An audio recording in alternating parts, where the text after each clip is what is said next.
주시기를 기도합니다. 이 아침에 주님을 예배하는 시간이 너무 행복합니다. 이 자리에 함께한 사랑하는 성도들과 함께 주님을 바라봅니다. 하나님, 이 자리에 함께 계시는 것을 감사드립니다. 그리고 우리 각자에게 말씀하여 주시고 그 말씀이 우리를 새롭게 빚어 주시옵소서. 예수님의 이름으로 기도합니다. 아멘.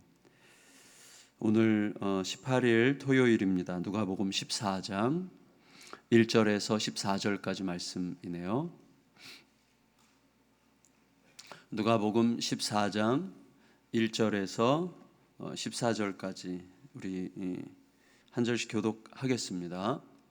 안식일에 예수께서 한 바리새인 지도자의 집에 떡 잡수시러 들어가시니 그들이 엿보고 있더라. 예수께서 대답하여 율법 교사들과 바리새인들에게 이르시되 안식일에 병 고쳐주는 것이 합당하냐 아니하냐.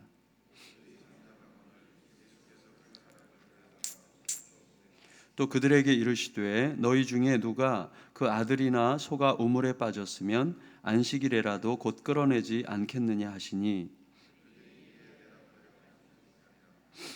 청함을 받은 사람들이 높은 자리 택함을 보시고 그들에게 비유로 말씀하여 이르시되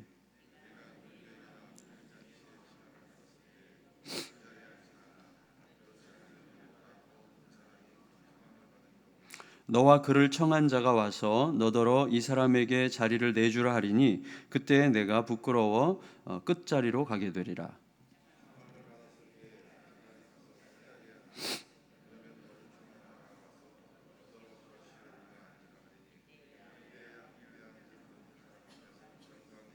무릇 자기를 높이는 자는 낮아지고 자기를 낮추는 자는 높아지리라.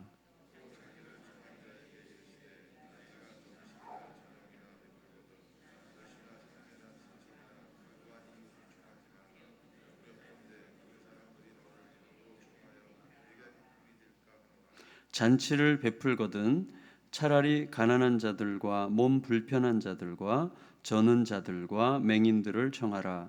그리하면 그들이 갚을 것이 없으므로 내게 복이 되리니 이는 의인들의 부활 시에 내가 갚음을 받겠음이라 하시더라. 아멘. 오늘 이제 전체 말씀이 전부 다 이제 식사 자리, 잔치 혹은 식사 자리와 관계된 이제 말씀이죠. 안식일이었는데 한 바리새인의 리더가 바리새인 이제 지도자라고 하는데 그 사람이 자기 집에 예수님을 초대했어요. 근데 예수님께서 그 식사 자리인데 식사 자리에 기꺼이 응하셨습니다. 가겠다. 그래서 궁금해지는 게 있어요. 예수님께서 무엇을 응하시고 무엇을 거절하시거든요. 어떤 사람은 제가 예수님을 따르고 싶습니다. 그럴 때 한마디로 안 와도 돼, 오지 마. 예수님께서 거절하시는 경우, 예수님을 끝까지 따르겠다고 예수님의 제자가 되겠다고 하는 사람을 거절하시는 경우가 있는데 바리새인 지도자가 자기 집에 식사 자리 초대할 때는 기꺼이 이제 가시는 거죠. 그래서 아마도 예수님께 사람들이 먹기를 탐하는 자, 식사 자리에는 꼭 안 빠지고 이제 초대에는 꼭 응하시잖아요. 식사 초대 예수님 꼭 응하시거든요. 그래서 먹기를 탐하는 자라는 별명을 사람들이 붙이지 않았습니까, 예수님께? 근데 아마도 예수님을 대단히 안 이꼽게 보는 사람들은 예수님이 무슨 대단히 편견 있는 사람인 것처럼 생각했을지도 모르죠. 누구는 거절하고 누구는 응하고. 근데 핵심은 우리가 압니다. 우리에게도 그런 게 있는데 사람들이 사실 이해할 수 없을 거예요. 사람들이 알지 못하는 예수님과 하나님 사이의 긴밀한 대화. 물론 우리들의 어떤 행동이 다소 상식적이고 사람들이 이해할 만한 합리성을 가져야 되지만 그렇지 못할 때도 있는 거죠. 그리고 아무에게도 말할 필요가 없는, 말하면 안 되는 어떤 선택이 있을 수도 있다고 생각이 듭니다. 그래서 예수님은 하나님과 깊이 교통하시는 중에 아마도 그 바리새인 리더의 집에서 뭔가 하나님께서 하실 일이 있을 거라는 확신을 가지셨을 것 같습니다. 근데 이제 초대받아 가신 자리에서 바리새인들이 예수님을 엿보고 있었어요. 그렇죠? 1절 2절에 안식일에 예수께서 한 바리새인 지도자의 집에 떡 잡수시러 들어가시니 그들이 엿보고 있더라. 어떻게 엿봅니까? 주의 앞에 수종병 든 한 사람이 있는지라. 이게 무슨 말이에요? 예수님만 초대한 게 아니에요. 거기에 식사 자리에 수종병 든 사람도 초대한 다음에 예수님 바로 앞자리에 앉혀놨어요. 예수님 바로 앞자리에 일부러 앉혀놓고 그 다음에 그 사람에게 예수님께서 어떻게 하는가를 이렇게 보겠다는 거죠. 굉장히 의도적인 이제 엿보기 위한 초대였다는 것을 이제 금방 알게 되는데, 다시 말하면 이 사람이 엿본다고 할 때 뭘 이제 떠보는 거죠. 떠보고 엿보고 이제 탐색하는 건데, 기준이 뭐죠? 자기들이 생각하는 규정, 자기들이 그동안 자기들이 판단하고 정죄할 만한 자기들의 규정에 의해서 지금 엿보려고 하는 거죠. 그래서 이제 이게 굉장히 안타깝고 우스운 거예요, 사실은. 왜냐하면 핀트가 전혀 안 맞는 거기 때문이죠. 그러니까 예수님과 그들이 출발점이 다르거든요. 그래서 우리들이 보통 내 기준 가지고 우린 판단하거든요. 내 기준 가지고 이거 옳으냐 그러냐 이렇게 판단을 하는데 출발점이 다른 거예요. 제가 전에 맨날 이렇게 목사들은요, 이렇게 성도들에게 텔레비전 본 얘기할 때 제가 딱 한두 번 봤는데 이런 말을 하고 싶어 해요. 꼭 많이 안 봤다는 걸 나타내고 싶어서. 저도 말하겠는데 한두 번 봤는데 어떤 드라마냐면 상류사회라는 드라마더라고요. 상류사회. 보시는 분 계실지 모르겠는데, 재벌 2세랑 사귀는 종업원 자매가 있어요. 종업원 자매가 재벌 2세랑 사귀게 됐는데 좋아하는 것 같아요. 그런데 이 재벌 이사와의 관계가 어떻게 끝날 건지를 뻔히 알면서 보면서 사귀어요. 그래서 결혼 못할 거라는 걸 알고 구질구질하게 들러붙을 생각도 없어요. 그런데 문제는 재벌 2세 엄마예요. 이 재벌 2세 엄마가 이제 이 자매를 만나요. 이 종업원 자매를 만나는데 전제가 있어요. 전제. 재벌 만나 팔자 펴려고 하는 분수를 모르는 계집애라는 전제가 있어요. 그리고 재벌은 상류고 종업원은 하류라는 전제가 있어요. 그리고 하류는 상류를 당연히 흠모하겠지만 결코 상류와 섞일 수 없다는 전제로 대해요. 이런 전제로. 근데 이 모든 전제가 이 자매 앞에서는 아무 의미가 없어요. 무의미해요. 이 자매가 그 사모님한테 이렇게 얘기해요. 사모님, 저 그 친구랑 헤어질 거거든요. 재벌에게 알랑거릴 생각 없어요. 그러니까 이제 자꾸 찾아오지 마세요. 자꾸 찾아오시니까 사모님이 좋아지려고 그래요. 이렇게 얘기해요. 그래서 제가 사모님이 너무 좋아져가지고 그 친구랑 못 헤어질지 모르니까 저를 찾아오지 말아주세요. 아세요? 사모님 굉장히 매력적이신 분인 거? 이렇게 얘기하니까 사모가 벙찌는 거죠. 그러니까 초점이 굉장히 다릅니다. 우리는 내가 굉장히 중요하게 생각하는 그것을 그 사람도 굉장히 중요하게 생각할 거라고 전제하고 그 사람을 판단해요. 내가 굉장히 싫어하는 것을 저 사람도 굉장히 싫어할 거라고 전제하고 그 사람을 판단해요. 우리 전제가 사실 보편성이 있는 전제도 있겠지만 사실은 바리새인들의 전제는 그 당시에는 다 통해 먹은 전제지만 복음에는 통하지 않는 거예요. 예수님께는 통하지 않는 거예요. 그래서 우리는요, 어떤 사람들입니까? 예수님께 통하는 전제 가지고 사는 사람들이지 세상에 통하는 전제 가지고 사는 사람들이 아니잖아요. 물론 우리가 대단히 몰상식하고 이상하고 기괴하고 그런 존재는 아니에요. 또 하나님께서 우리를 그렇게 만드시지도 않는 거죠. 여러분, 바리새인들은요, 오직 자기들의 기준을 가지고 예수님을 엿보는 거죠. 안식일에 환자 고치는 것은 불법한 일이다. 만일에 이자가 불법한 일을 저지른다면 믿을 만한 선지자는 아닐 것이다. 그리고 군중들에게 이자의 저급한 수준을 고발해가지고 군중들이 더 이상 이자를 따르지 않도록 우리가 만들고 말겠다. 이런 식의 이제 전제를 가지고 예수님을 엿보는 거죠. 근데 예수님의 기준은 완전히 다르지 않습니까? 예수님의 관점은 안식일 규정 따위가 아니라 사람을 살리는 길이냐 여부에 꽂혀 있으세요. 지난 엊그제 목요일 본문에도 그렇죠. 예수님께서 회당에서 말씀을 가르치시는 중에 앞에 18년 동안 허리가 꼬부러진 한 자매를 보는 순간 예수님도 모르게 말씀을 가르치는 중에 그냥 여자를 치료해 버리잖아요. 그건 뭐예요? 예수님 마음속에 이 여인, 18년 동안 고생해왔던 이 여인을 보는 순간 이 여인은 내일 고쳐도 돼, 모레 고쳐도 돼. 18년 동안 그런 상태였으니까. 그리고 긴급한 것도 아니에요. 그럼에도 불구하고 예수님은 하루도 연기하고 싶지 않은 안타까움과 갈급함이 있으신 거예요. 생명을 향한 쏟아지는 열망이 있는 거죠, 예수님 안에. 그래서 여러분, 사람을 살리는 길이냐, 이게 예수님의 모든 초점이죠. 초점이 완전히 다른 거기 때문에 여러분, 바리새인들은요, 불쌍한 환자를 예수님 테스트를 하기 위한 도구로 쓰고 있잖아요. 고창병, 소위 수종병, 오랜 시간 동안 몸의 조직 안에 림프액이 돌지 않아가지고 순환이 제대로 안 돼가지고 살갗이 물러져서 흉물스럽게 변하고 부어오르고 막 팅팅 부는 사람들이 있잖아요. 막 길에다가 다리 이렇게 내놓고 막 옛날에 500원 달라고 하신 분들 계시잖아요.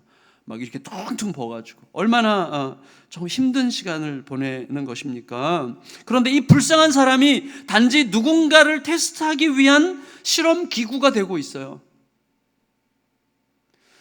예수님이 보실 때는 정말 분노할 만한 일이죠. 근데 우리들도 그럴 때가 있어요. 아마 저도 이게 이제 결론, 오늘 본문에 뒤에 가면 결론이에요. 그게 굉장히 중요한 거예요. 다 이제 통하는 말씀인데, 여러분, 바리새인들이 보기에 이 환자는 죄를 지어 형벌에 놓인 천한 자일 거예요. 아마도 자기들의 계략에 사용해도 괜찮은 도구에 불과했죠. 그렇지만 예수님이 보실 때는 이 환자는 하나님의 자녀죠. 하나님의 형상이죠. 치유받고 회복돼야 될 불쌍하기 그지없는 하나님의 사람이죠. 그래서 예수님은 이렇게 물으셨어요. 3절 같이 읽겠습니다. 3절 시작. 예수께서 대답하여 율법 교사들과 바리새인들에게 이르시되 안식일에 병 고쳐주는 것이 합당하냐 아니하냐. 바리새인들이요 당황했습니다. 예수께서 자기들이 생각했던 기준의 그물망에 걸려들지 않으시기 때문이죠. 출발점이 다르니까 만날 일이 없는 거예요. 그래서 그들은 묵묵부답일 수밖에 없었습니다. 4, 5, 6절에 보면 4, 5, 6절도 읽을까요? 시작. 그들이 잠잠하거늘 예수께서 그 사람을 데려다가 고쳐 보내시고 또 그들에게 이르시되 너희 중에 누가 그 아들이나 소가 우물에 빠졌으면 안식일에라도 곧 끌어내지 않겠느냐 하시니 그들이 이에 대하여 대답하지 못하니라 그랬습니다. 자, 예수님의 이 말씀은요 그들의 정곡을 찌르는 거였는데 이 말씀이죠. 한마디로 너희가 평소에 다 하고 있는 것을 내가 하는 거야. 아니 너희가 마땅히 해야 하는 일보다 더 마땅히 해야만 하는 일을 하고 있는 거다. 그것을 문제 삼고 있는 너희는 누군가? 이렇게 질문하시는 거죠. 여러분 우리들 마음속에요 예수님의 이 마음을 품지 않으면 우리도 모르는 사이에 종교인이 된 겁니다. 종교인. 예수님을 따르는 그리스도인들이 세상이 감당치 못하는 사람이 되는 이유는 이렇게 다른 기준이 있기 때문이에요. 세상이 감당치 못하는 사람이라는 말은 정말 정확한 말 같아요. 기준이 다르고 초점이 다르기 때문에 다른 결과가 나올 수밖에 없는 거죠. 완전히 다른 관점, 다른 초점, 다른 강조점, 다른 본질을 가지고 거기에 집중해서 살아가는 자가 그리스도인이라고 이야기하는 것입니다. 그것 외에는 다른 모든 것들을 대수롭지 않게 생각할 수 있는 힘을 가진 자, 그가 그리스도인이죠. 따라서 세상이 감당할 수 있는 그리스도인들이 있죠. 세상이 감당할 수 있는 그리스도인 누구예요? 세상이 약 올리면 속 타고 세상이 소외시키면 억울해서 죽으려고 그러고 세상이 자기들끼리 깔깔거리면 서러워서 어쩔 줄 모르는 사람들, 이런 분들은 진정한 의미에서 아직 그리스도인의 삶을 제대로 살지 못하고 있는 거라고 할 수 있을 거예요. 참 조심스러운 말이죠. 초점을 어디다 맞추느냐에 따라서 굉장히 달라지는 거 아닙니까? 초점. 그러니까 우리의 초점을 예수님은 끝없이 하나님께 두라고, 하나님의 나라에 두라고, 예수 그리스도의 마음에 초점을 두라고 말씀하세요. 그러면 여러분 세상이 놀려도 괜찮아요. 물론 제가 이제 너무 여유 있는 척 말하는 것이지만 속상하죠. 그렇지만 그것에 의해서 모든 것을 판단하는 건 아니죠. 약 올려도 좀 괜찮아요. 얼마 전에 우리 교회가 속해 있는 교단 총회에서 성수주일 운동 세미나를 열었어요. 성수주일 운동 세미나. 21세기 지금 교회가 이렇게 핍박받고, 핍박이 아니라 교회가 정당한 지금 비판을 받고 비판받아 마땅한 것에 대해서 비판을 받고 있는 이 시대에 교회는 성수주일 운동을 벌인다는 것이 저는 참 너무나 언밸런스하게 느껴져서 화가 나더라고요. 속상하게. 저는요 한 번도 그런 기사에 댓글을 단 적이 없어요. 진짜 단 한 번도. 저는 그런 걸 좀 피곤해하기 때문에. 근데 너무나 속이 끓어가지고 거기다 댓글을 달았어요. 죄송하지만 복음 회복 운동을 하면 참 좋을 것 같습니다. 이렇게 아주 저로서는 굉장히 겸손하게 글을 올렸는데 아주 처음이자 아마 마지막은 아니겠죠. 근데 어쨌거나 초점이 너무 다른 거예요. 지금 초점이 성수주의를 해서 뭐 하죠? 여러분 교회의 복음과 복음의 능력과 복음대로 살고자 하는 몸부림과 생명 살리려고 하는 모든 관심이 교회 안에 들끓으면 성수주의를 얘기를 할 필요가 없어요, 여러분. 근데 왜 성수주의에 갖다가 거는 거죠? 너무 초점이 이 시대의 바리새인들 에게서 별로 벗어나 있지 않는 거예요. 그 초점이. 너무나 정말 죄송하지만 근데 저에게도 정말 그런 것들이 막 발견이 되거든요. 그래서 너 초점이 어디 있니? 초점이. 너 저 사람을 이용하는 거니? 뭐 이런 식의 이제 질문을 자꾸 해야 되는 거죠, 우리가. 여러분, 아마도 지금 이제 두 번째 이제 단락인데 이제 연결이 되는 거예요. 이제 그 식사 자리에 예수님께 초대받으셨는데 아마도 바리새인들 중에 어떤 사람들은 이미 예수님께서 가시기도 전에 이미 상석에 딱 앉아서 차지하고 앉아 있었을 것 같아요. 그래서 위세를 떨면서 그 높은 자리, 판단하는 자리, 상석에 앉아서 예수님을 관찰하고 엿보고 있었던 것 같습니다. 그런데 이제 오히려 예수님께서 그들을 관찰하세요. 그리고 이렇게 말씀하시죠. 7절, 10절, 7절에서 11절까지 보면 우리가 아는 말씀인데 읽지 않겠습니다. 그냥 보세요. 이거죠. 높은 자리에 앉지 마라 이거죠. 높은 자리에 앉으면 그거 사실 너 자리 아니거든 그 말이죠. 그 자리는 자기가 높은 자리에 가서 앉는 건 무슨 뜻이죠? 자기가 그 자리에 앉아 마땅하다고 판단하기 때문에 그 자리에 앉는 것이죠. 여러분 이거 굉장히 잘 들으시기 바랍니다. 굉장히 중요한 것 같아요. 저에게도 그렇고 아마도 이 바리새인들은요 자기들 세계에서는 나름대로 입지를 굳히고 있는 자들이었겠죠. 그러니까 높은 자리에 스스럼 없이 가서 앉았겠죠. 그들이 그 자리에 앉는 것에 대하여 아무도 뭐라 하는 이가 없었을 거예요. 예수님께서 높은 자리에 앉으셨다면 이런 말씀 못 하시겠죠. 예수님께서 상석에 앉아놓고 아무도 상석에 앉지 말라. 그거 얼마나 웃긴 얘기입니까? 그러니까 상석을 두고 다른 사람이 지금 앉아 있는 거예요. 아무도 뭐라고 하지 않아요. 그 사람에 대해서. 왜냐하면 지금 그 세계에서는 인정받는 자들이겠죠. 그런데 우리가 예수님 말씀을 잘 이해해야 됩니다. 예수님께서요 너희가 어떤 자리에 가서 앉든 일단 가장 낮은 자리부터 앉아. 그 다음에는 무조건 그 다음서부터는 그것보다는 높은 자리로 올라가게 되는 것만 남은 게 아니겠느냐. 그러면 너가 수치를 면하고 오히려 영광을 보게 될 것 아니겠느냐. 이런 말씀하시는 게 아니죠. 이런 말씀하시는 게 아니에요. 여러분 보세요. 우리가 물론 아는 거예요. 만일에 나중에 더 높아질 마음을 속에 생각하고 처음부터 낮은 자리를 선택한다면 그는 처음부터 높은 자리에 앉은 사람보다 훨씬 더 교활하게 높아지고자 하는 사람이죠. 오히려 처음부터 높은 자리 상석에 앉는 사람은 좀 미련한 사람이죠. 오히려 미련하거나 어리숙하거나 뭐 순박한 사람이겠죠. 어떻게 보면 예수님께서 이 상황에서 지금 꿰뚫어 보시는 건 뭐예요? 마음의 상향성이죠. 마음의 상향성. 항상 내 마음이 지향하는, 내 마음이 올라가고자 하는 그 상향성. 이거는 헨리 나우엔이라는 사람이 한 말인데 상향성이라는 말. 우리들은 이 마음의 상향성에서 벗어나야 돼요. 윗자리에 앉아서 모든 것을, 윗자리는 뭡니까? 전에 제가 설교 시간에 주일을 한번 말씀드린 적이 있어요. 윗자리는 뭐예요? 판단하는 자리예요. 판단하는 자리. 자, 내가 누군가를 판단한다는 건 뭐죠? 저 사람이 내가 생각하는 것보다 훨씬 작고 좁은 기준으로 살고 있고 나는 훨씬 더 넓게 객관적으로 볼 수 있는 사람이야 라고 하는 전제 하에서 판단하는 거죠. 예수님은 그 판단하는 자리에 앉지 말라고 지금 그 말씀하시는 거예요. 예수님을 엿보고 판단하고 있는 상석에 앉는 자들. 낮은 자리는 어떤 곳입니까? 오히려 판단받는 자리겠죠. 판단할 수 없다고 생각하는 자리겠죠. 재판관은 높은 자리에 앉잖아요. 상석은 재판관의 자리예요. 판사의 자리죠. 모든 걸 판단하고 있죠. 차라리 판단받는 자리에 앉으라고 하십니다. 여러분, 윗자리에 앉아 판단하는 자리에 앉아서 모든 것을 판단하고 여유를 부리려는 자리를 추구하는 상향성, 다른 사람 앞에서 힘을 시위할 수 있는 자리를 욕망하는 상향성. 그 상향성은요 너무나 교묘해가지고 얼마만큼 교묘하죠? 누구 어려운 사람을 돕는 시간에도 마음의 상향성을 즐기죠. 우리들은 그럴 수 있는 거죠. 어렵고 힘든 사람들을 돕는 상황에서도 내가 훨씬 더 넓고 큰 혹은 더 여유로운 자선을 베풀 수 있는 자라는 사실을 즐길 수 있는 거예요. 그게 정말 힘든 것입니다. 어려운 것이죠. 그래서 예수님께서 전 삶으로 가르치시는 것은 하향성이죠. 하향성.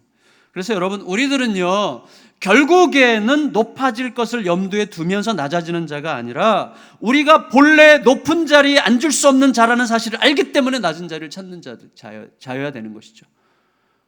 여러분 우리가 나중에 더 높은 자리로 그래 올라가라는 것을 그런 때가 올 거라는 것을 예측하고 낮은 자리에 가는 게 아니라 우리는 처음부터 높은 자리에 갈 자가 아니잖아요. 우리 높은 자리에 앉을 수 있는 자리가 앉을 수 있는 존재가 아니잖아요. 우리는 누군가를 판단하는 자리에 앉을 수 있는 존재가 아니거든요. 왜? 판단할 힘이 없거든요. 우리가 판단할 능력이 없거든요. 진짜 우리가 누구를 어떻게 판단합니까? 정말 어려운 거죠. 물론 분별하고 판단하고 선별할 수 있는 하는 게 없이 어떻게 삽니까? 중요한 것은 내가 그 존재를 정말 심각하게 판단한다고 하는 거 정말 쉽지 않은 문제 같아요. 굉장히 어려운 거죠. 여러분, 우리는 다른 누구보다 더 훌륭하지 못합니다. 그게 우리의 진실이죠. 소위 세상이 제시하는 기준들이 있어요. 학벌, 재력, 나이, 경력, 경험, 이런 모든 것들에도 불구하고 우리가 하나님 앞에 서게 되면 우리는 그야말로 낮고 천한 존재일 수밖에 없어요. 그 누구에게도 나를 좀 보라고 가슴을 내밀 만한 존재가 아니라는 사실이 너무나 명백하기 때문에 스스로 낮은 자리를 찾아가게 되는 자들이어야만 하는 거죠. 낮은 자리, 판단하지 않는 자리, 판단받는 자리, 오히려 그런 자리에 계속 머물러 있게 된다고 해도 그것이 여전히 나의 평안함에 일체의 지장을 주지 않기 때문에, 낮은 자리에 있어도 덜 평안하지 않기 때문에, 낮은 자리가 편하고 복되기 때문에 자리를 구하게 되는 것이죠. 그런데 정말 럭키한 게 있어요. 정말 행운이 있어요. 행운. 그게 뭡니까? 하나님의 시선은 항상 낮은 곳으로 흐른다는 거예요. 하나님의 시선은 항상 낮은 곳으로 흘러요. 확실히. 따라서 우리가 다소 이기심을 가지고 말한다면, 우리가 진실로 낮은 자리를 구하는 것은 하나님의 시선을 한 몸에 받고 싶어서입니다. 하나님의 시선을 한 몸에 받고 싶어서 낮은 자리를 구할 수 있는 거죠. 자, 이제 마지막 단락에서 예수님은요, 이제 이렇게 또 시선을 약간 바꾸셨어요. 식사 자리에 초대하는 자를 이제 겨냥하세요.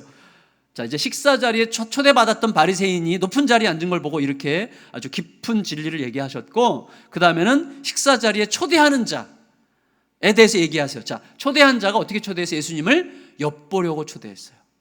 그리고 수종병자 든 자는 왜 초대했죠? 예수님을 엿보는 일에 쓰는 도구로 쓰려고 초대했어요.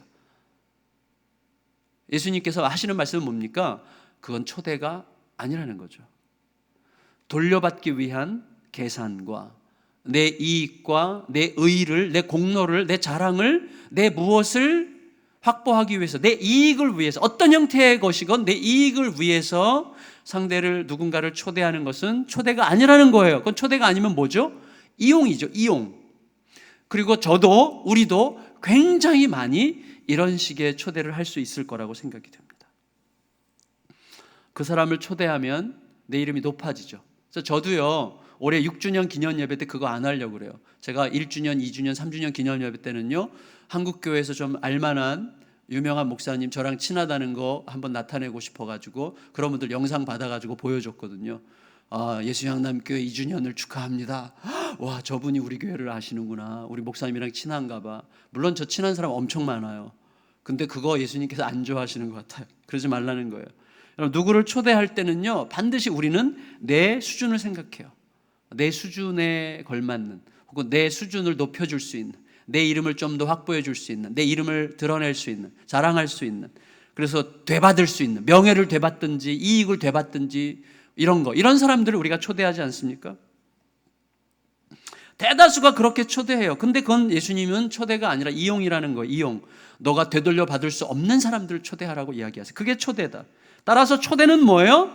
초대는 철저하게 초대받는 대상을 위한 거여야만 하는 거죠. 그게 초대라고 이야기하세요. 나를 위해 초대받는 대상이 사용되는 것이 아니라 초대받는 대상을 위해서 나를 사용하는 거여야 돼요. 그게 초대죠. 그런 의미에서 진정한 초대자는 예수님뿐이에요. 우리 모두는 정말 그렇게 잘 못합니다. 예수님뿐이에요. 예수님은 우리를 복음으로 초대하시고 우리를 위해 자기를 내어주셨어요. 우리를 위해서 자신이 완전히 사용되셨죠. 우리를 위해서 자신이 완전히 이용당하셨죠. 그래서 예수님만이 유일한 초대자세요.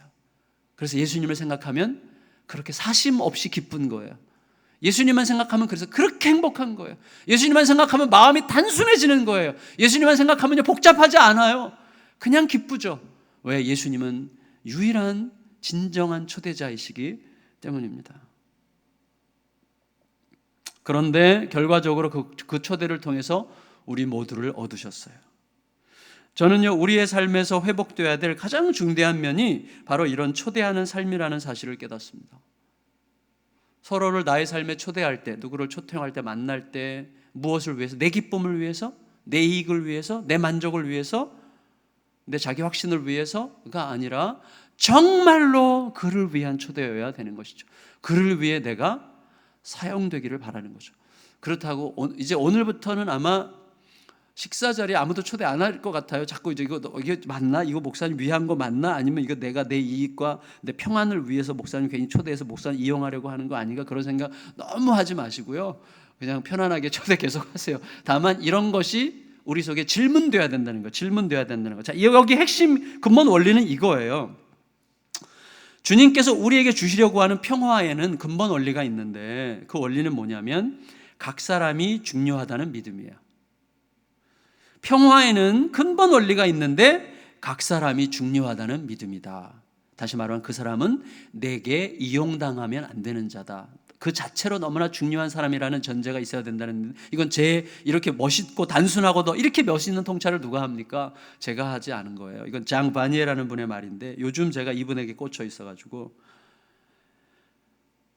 주님께서 우리에게 주시려고 하는 평화의 근본 원리는 각 사람이 중요하다는 믿음이다. 그 믿음이어야 돼요.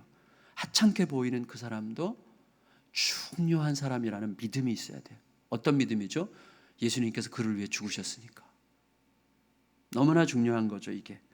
그래서 여러분, 각 사람들은 나를 위해 이용될 존재가 아니라 차라리 내가 그 사람을 위해서 사용될 때 그는 내 곁에서 빛이 나기 시작하게 되겠죠. 그는 나의 어떤 행위 여부와 상관없이 중요한 사람입니다. 내가 뭘 해줘서 중요한 사람이 되는 게 아니에요. 우리는 내가 요만큼 해놓고 내 덕분이야, 너 그거 안 알아줘? 이런 식의 생각을 갖는 얄팍함에 길들여져 있어요. 근데 그것은 우리의 영혼을 가볍게 만들죠. 여러분, 이 세상 사람들 누구든지 내가 그에게 무엇을 했느냐, 그에게 무엇을 해줬느냐 안 했느냐, 뭐 이런 여부와 전혀 상관없이 소중한 사람입니다. 그것이 평화를 위한 가장 근본적인 원리죠. 누군가를 초대할 때도 마찬가지라는 것이죠. 예수님이 바로 그것을 우리에게 가르치셨고 자신의 삶으로 그 본질을 남기셨어요. 그래서 이런 너무나 소중한 본질을 가르치시는 예수님이 너무나 감사하고, 우리가 그 본질로 들어갈 때 우리 마음속에 뭐가 와요? 이상하게 행복이 와요. 이상하게 자유가 와요. 평화가 와요. 부요함이 오죠. 예수님의 본질에 점점 가 닿음으로 누리게 되는 그 자유, 그 평화, 그 풍성함을 누리는 우리 모두가 되시기를 예수님의 이름으로 축복합니다. 축복합니다. 우리 아까 불렀던 찬양, 약할 때 강함 되시네, 이 찬양 부르고 제가 기도 제목 드리고 같이 기도하겠습니다.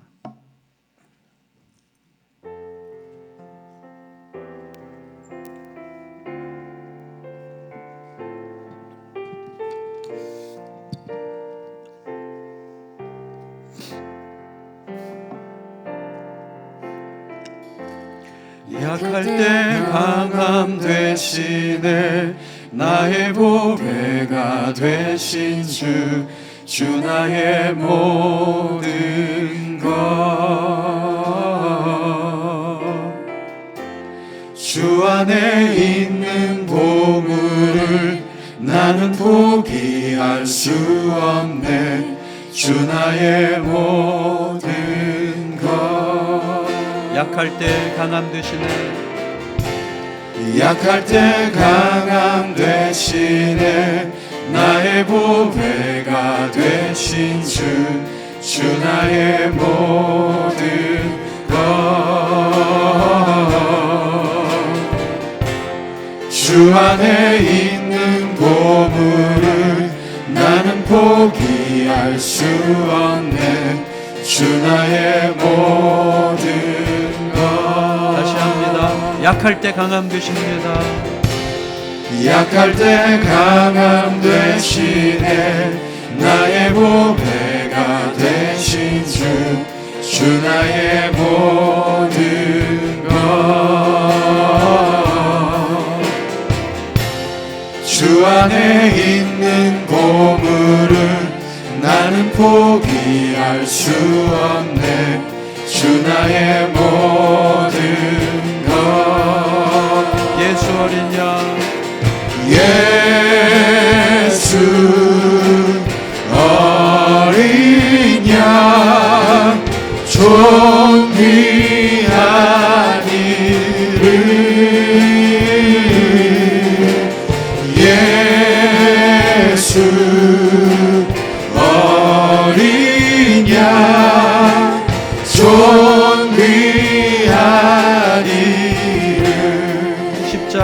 죄사하셨네. 십자가 죄사하셨네. 주님의 이름 찬양해. 주 나의 모든 것. 쓰러진 나를 세우고 나의 빈잔을 채우네. 주 나의 모든 것. 십자가 죄사하셨네. 십자가 죄사하셨네. 주님의 이름 찬양해. 주 나의 모든 것. 쓰러진 나를 세우고 나의 빈잔을 채우네. 주 나의 모든 것. 예수 어린 양, 예수 어린 양, 존귀한 이름.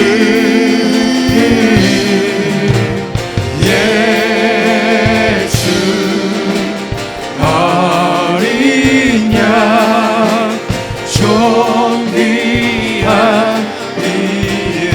예수 어린 양, 예수 어린 양, 존귀한 이름. 예수 어린 양, 존귀한 이름. 우리 생각하고 그리고 기도하겠습니다. 내 삶과 나를 둘러싼 상황을 바라보는 나의 초점은 어디에 있습니까? 초점. 나는 어디에 초점을 두고 어디에 포커스를 맞추고 살아갑니까? 나는 정녕 하나님 아버지의 마음을 조차 생명이 살아나는 것에 초점을 맞춥니까? 아니면 은근히 내가 더 강하다는, 내가 옳다는 사실을 입증하기 위한 것에 초점을 맞추고 있습니까? 나의 마음은 상향성으로 가득하지 않습니까? 하향성을 열망하고 있습니까? 더 높아지고자 하고 있습니까? 아니면 낮아지고자 하고 있습니까? 하나님의 시선으로 충분한 하향성을 열망하려고 할 때 지금 내 마음에서는 어떤 조정이 필요한 것 같습니까? 나는 사람을 초대하는 자입니까? 은연중 혹은 은밀히 이용하는 자입니까? 내가 옳다고 하는 게 드러나는 것보다 각 사람이 중요하다는 의식을 가지고 살 수 있을까요? 주님 앞에 이것을 가지고 간절히 기도하고 자신의 삶을 비추어 기도하고 삶을 부탁드리며 기도하고 우리 자녀들, 가정들을 위하여 그리고 교회를 위하여 한국의 여러 교회들을 위하여 하나님 앞에 기도하다가 돌아가도록 하겠습니다. 같이 기도하겠습니다. 아버지 하나님, 하나님께 우리의 삶을 부탁드립니다.